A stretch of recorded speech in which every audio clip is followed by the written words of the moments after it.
Merci à tous de nous retrouver ou nous rejoindre même pour la troisième partie de Regard croisé. Et on y va cette fois avec le Burkina Faso où les assises nationales sont convoquées pour les 25 et 26 mai prochains. Des assises pour discuter donc avec les Burkinabés de la suite de la transition actuellement en cours jusqu'au 1er juillet prochain.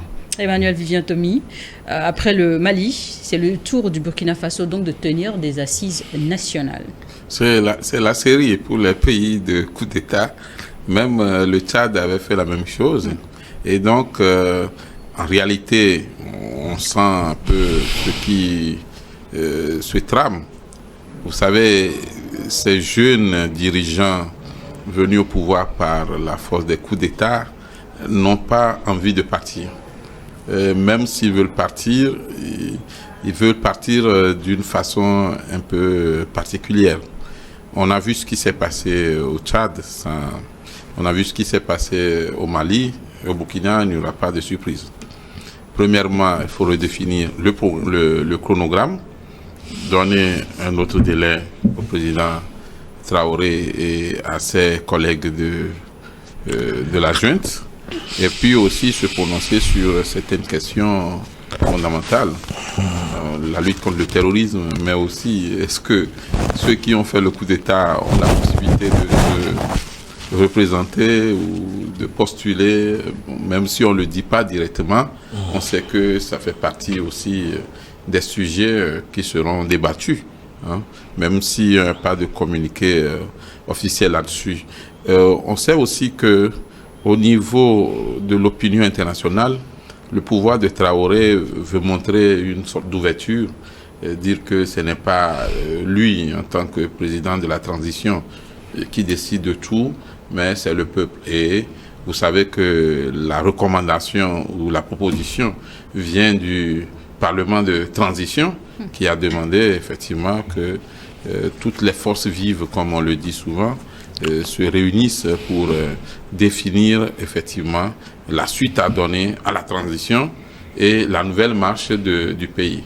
Moi, ce que j'ai regretté pour le Burkina Faso, comme pour d'autres pays où il y a eu les coups d'État, c'est qu'on prenne des dispositions, des décisions à la hâte.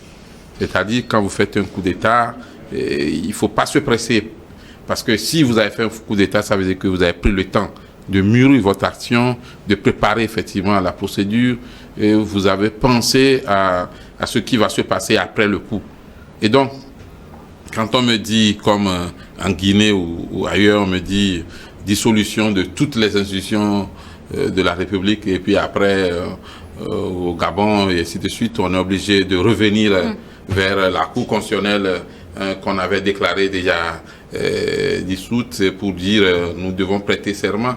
Donc il y a tout un mélange, première chose. Secondo, on sait très bien qu'on ne va pas faire le délai là qu'on se fixe, mais on l'annonce quand même pour que l'opinion nationale et internationale ne trouve pas cela très très élastique. Mais au finish, on est obligé de faire des assises pour dire, mais écoutez, il faut prolonger un peu le délai. Nous ne pouvons pas partir dans le mois de juin ou juillet, mais nous devons continuer la transition. Et ce qui énerve encore plus, c'est qu'on ne parle même pas d'organiser des élections. Peut-être aussi que ce sera discuté lors des assises. On va à côté. Non, dans la logique, pour le moment, on n'en parle pas. On dit nous sommes en insécurité, donc on s'occupe de libérer le pays. Mais pour continuer par libérer le pays, il faudrait aussi avoir la question du terrorisme des élections. Reste tout de même l'urgence de l'heure.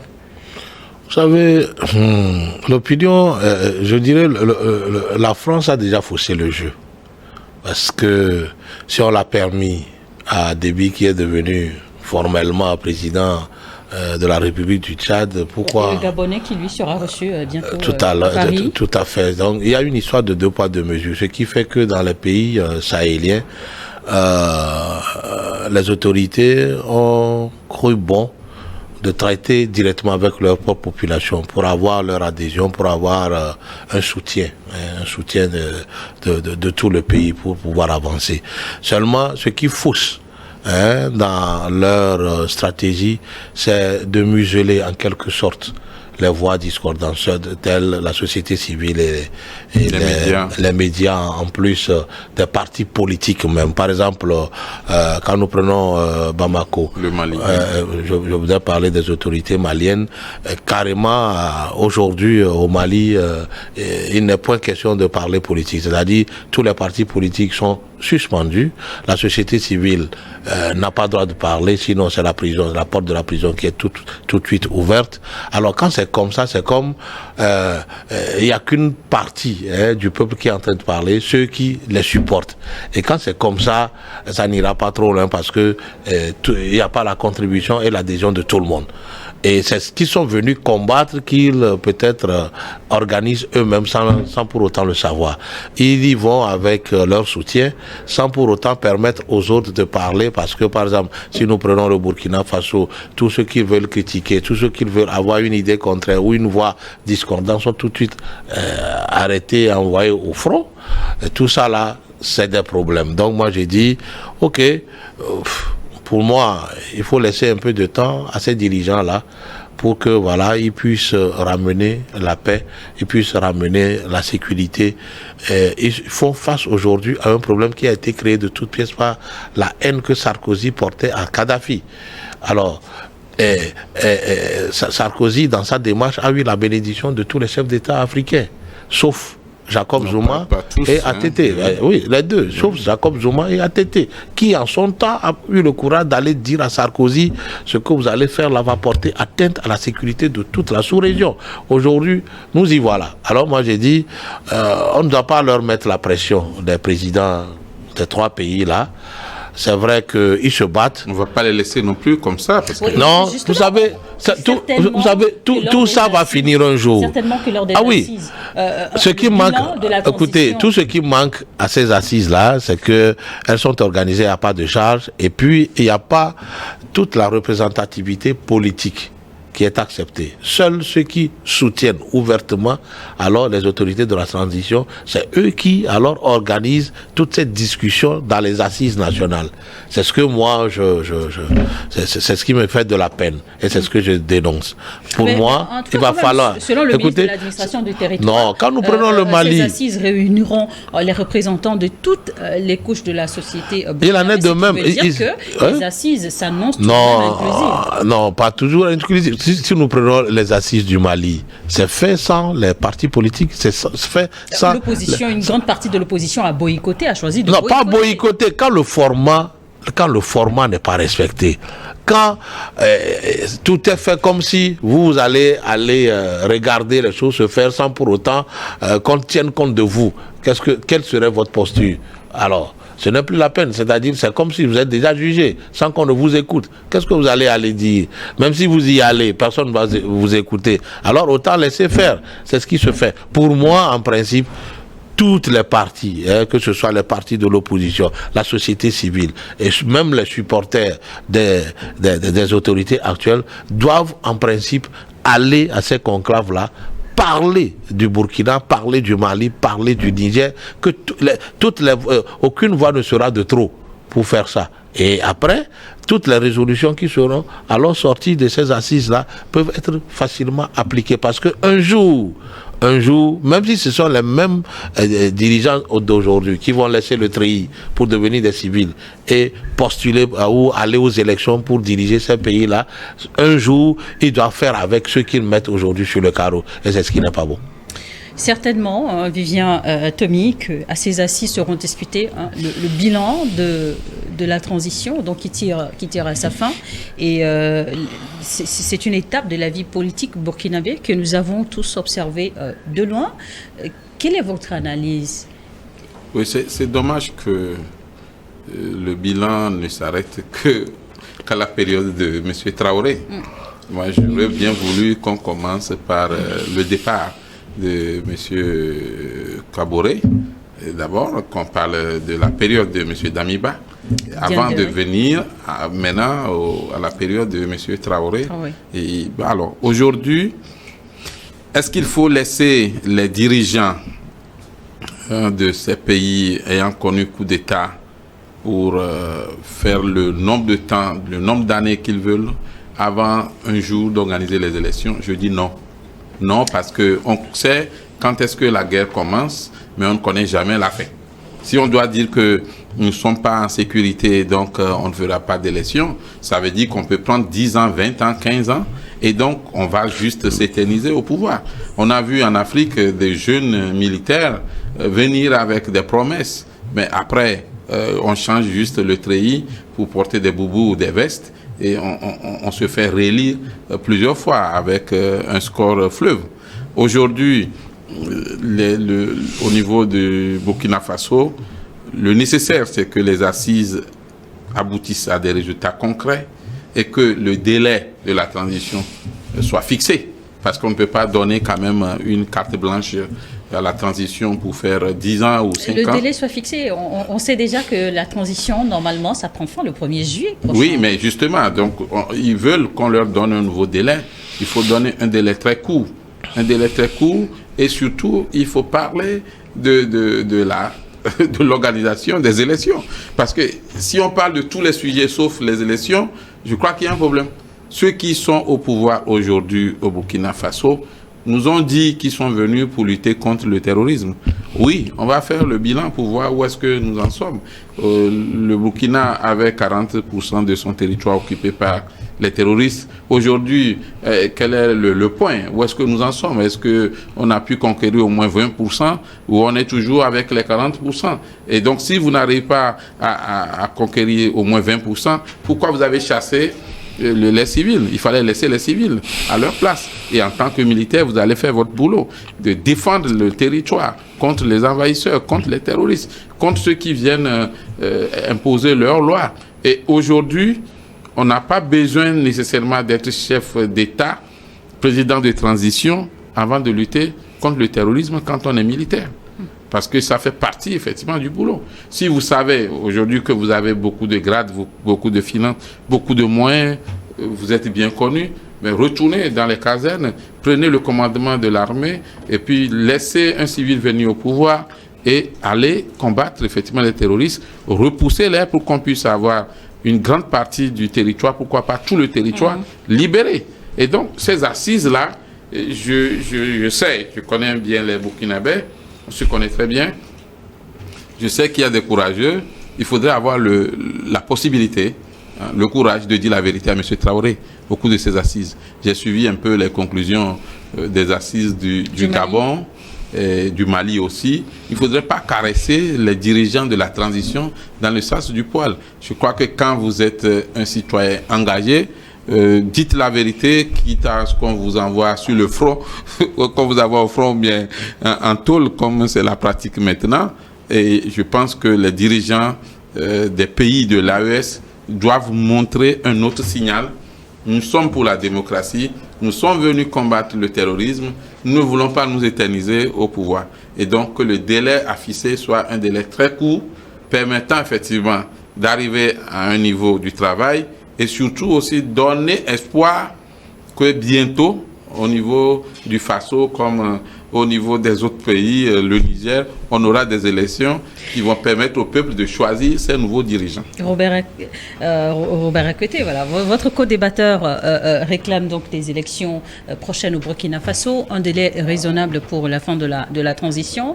En même temps, les autorités burkinabées, pour elles, il faut d'abord sécuriser tout le pays avant d'envisager parler des élections.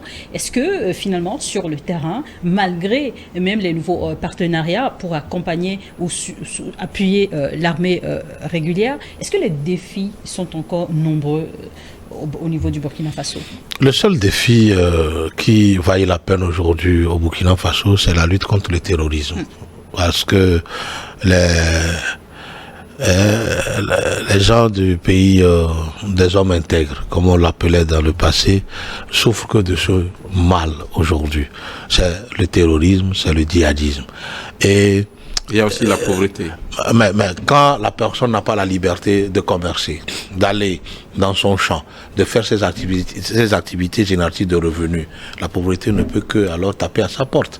Alors aujourd'hui, le seul mal qu'arrive alors à à lutter contre les actuelles autorités burkinabées, c'est le terrorisme. Et tous les voix s'accordent pour dire qu'au moins avec le président Traoré, il y a une volonté, il y a un changement.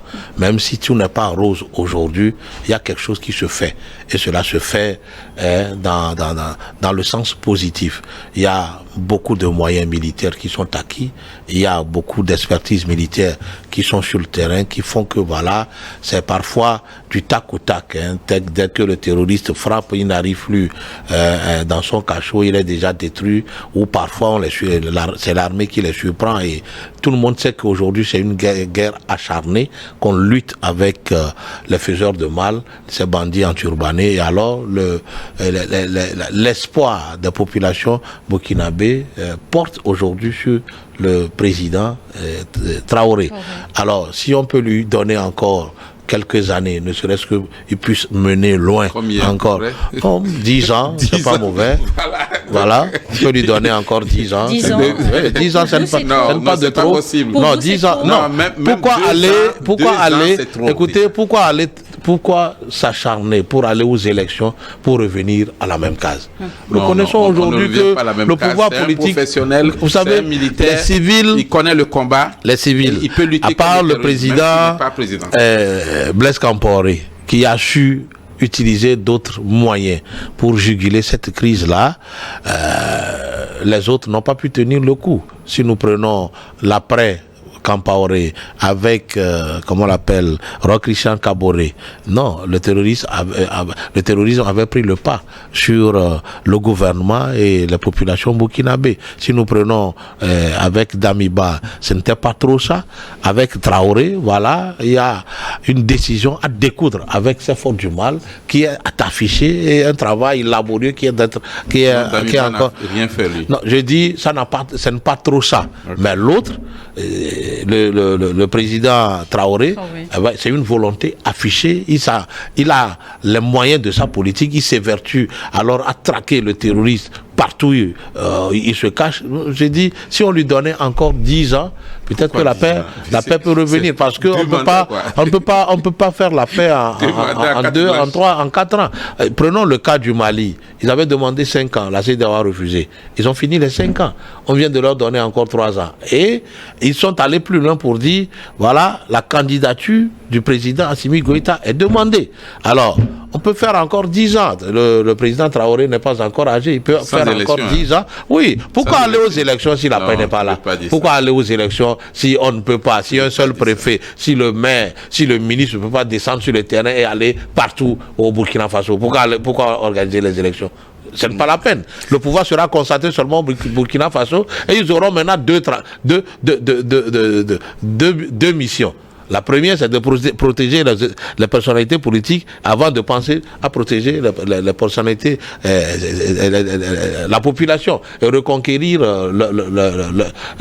leur superficie, alors passer sous le joug des terroristes. Donc moi j'ai dit, pour le moment, je conseille vivement aux forces vives du Burkina Faso que lors des assises du 25 au 26 voilà, qu'il donne au moins 10 ans au jeune président Traoré pour que voilà, pour qu'il puisse faire le job. Pour vous, ce que vous espérez de ces assises, qu'une date donc de la fin de la transition soit fixée et que la question des élections soit évoquée. Pour vous alors, en clair, Robert à côté, qu'est-ce que vous espérez au sortir de ces assises? Au sortir de cette assise, il va falloir que voilà, les Burkinabés donnent plus de moyens. Au président Traoré et à son équipe pour que voilà, ils puissent avoir les coudées franches pour lutter contre le terrorisme et puis assainir la gestion. La gestion publique et tout, et pour que voilà, dans les 10 ans, ils puissent alors finir avec le terrorisme. Mais très rapidement, une dernière question donc pour finir avec ce sujet. Est-ce que selon vous, l'organisation déjà, la préparation de ces assises-là, est-ce que tout s'est passé dans les normes, dans les bonnes conditions? Est-ce qu'en amont, il y a eu des concertations à des niveaux différents? Oui, d'abord c'est le ministère chargé de l'administration territoriale qui gère un peu toutes les assises, qui l'organise, qui convoque ou invite ceux qui doivent participer. Quand on parle des forces vives, c'est supposé être effectivement toutes les couches du pays qui soient représentées, mais on sait dans nos pays comment les forces vives sont choisies, comment les couches sont sélectionnées. Bon, alors quand mon co-débatteur parlait de donner 10 ans au président Traoré, je dis mais c'est une aberration, c'est pas possible. On ne peut pas donner 10 ans à un président qui a fait un coup d'État. Quand vous faites un coup d'État, vous ne pouvez pas dépasser le temps d'un mandat. Si vous dépassez le temps d'un mandat, donc là, vous êtes venu vous installer. Vous devenez un monarque, vous imposez comme un roi. C'est pas possible. Ils sont venus pour balayer la maison, comme même ils l'ont dit. Ils n'ont qu'à balayer la maison très vite et partir. Je sais qu'il y a eu des avancées au niveau de la lutte contre le terrorisme au niveau du Faso, mais ça ne suffit pas. Il faut aller encore plus loin. Et aujourd'hui, il faut que le président Traoré nous dise, sur les 40% de territoires occupés, nous avons pu conquérir 20%. En clair, vous demandez un bilan sur la question de la transition. Qu'est-ce qui a été fait et sur la question je peux déjà vous la dresser le lutte bilan. contre le terrorisme, la lutte contre la corruption, et qu'on nous dise, bon, dans 2 ans, nous pensons que nous allons finir effectivement par reconquérir le territoire. Merci et qu'on beaucoup. pense à l'organisation des élections. Vous savez, chez le militaire, c'est le terrain qui commande l'action. Non, il faut une stratégie. Merci beaucoup, messieurs. On attendra donc de lire les conclusions de ces 2 jours d'échange entre Burkinabés, les assises convoquées par les autorités du pays dans les prochains jours. Merci. On va marquer donc la dernière pause pour amorcer la dernière partie de Regard croisé du jour.